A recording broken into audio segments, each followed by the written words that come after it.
ఏమంటారా general trend ప్రకారం sequel చేద్దాం అలా కాదురా ఇప్పుడు 18 years కి 30 years కి మధ్యలో చేస్తే అసలు మామూలు ఐడియా కాదు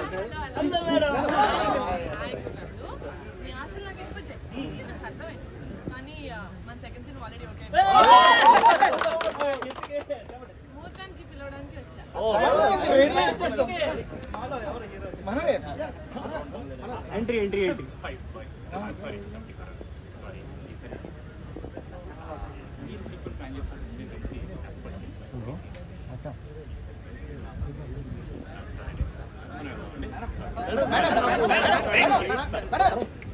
పోరాటం చేయాలి అన్నా వంశనా మేడం అండి ఏదో మాట్లాడుతున్నారా అన్నా వంశనా ఒక 2-3 years లో సీక్వెల్ తో రావాలి మనం ప్రాక్షన్ ఇప్పుడు ఎక్కడ